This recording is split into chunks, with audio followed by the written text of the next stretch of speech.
I just have a couple points and a question for both our witnesses. Thank you for being here today. You know, foreign investment is a major part of economic development for any country, and it's important to us. But I'd like to put this program in perspective, Mr. Chairman. You know, we as a country bring in about $200 billion of foreign direct investment every year. This program has brought in about $5 billion since 1990, so over about 25 years, and about half of that has been brought in the last 5 years or so.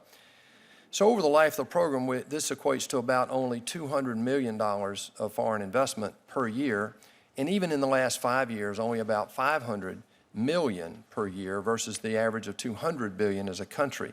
So I want to put it in perspective, but that does represent about 85,000 jobs. I want to put it in perspective one other way, and that is that, you know, we have $2 trillion of U.S. capital trapped overseas because of our archaic repatriation law. So I want to, you know, this is very important, but if we really want to get the economy going, put people back to work, we ought to look at the priorities of how to attract capital, not only foreign direct investment, but also repatriating U.S. capital. In that vein, I know that in California, we had a situation with an EB-5 program out there relative to Iranian nationals with connection to the Revolutionary Guard and other elements of the Iranian government. So obviously, there's a potential national security component to this equation. Mr. Colucci, what changes has the USCIS undertaken to address some of the possible serious vulnerabilities that we see that were exploited in California specifically? Yeah, thank you for that question, Senator. Since 2013, when we started the office, we made a priority to embed within the office 20 fraud detection and national security specialists, and they serve to vet each regional center, the entity as well as the principals, not only upon application, but also we look at each regional center annually, including at the principals. That group, that fraud detection and national security group, also has access on site to classified information to check intelligence community holdings. So we're very comfortable with respect to the vetting of regional centers as well as the applicants and the principals therein.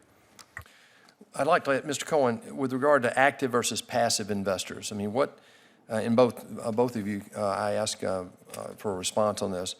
In terms of the direct management and direction of an EB-5 business enterprise, what involvement do we have to make sure this is an active versus passive investor, and what's the attitude of the SEC and the USCIS relative to this idea of active versus passive investment?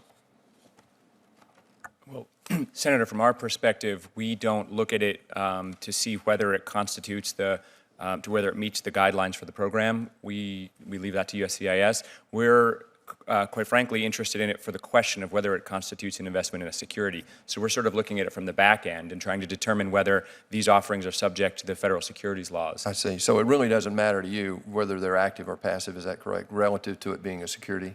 It may, under certain circumstances. In some regards, the more active management of the investment, like the program before the regional center program, might actually take it outside of the definition of a security. Here, it's kind of a middle ground. There are typically limited partnerships where there is a partnership interest, which does constitute active, sufficient to maintain its character as a security.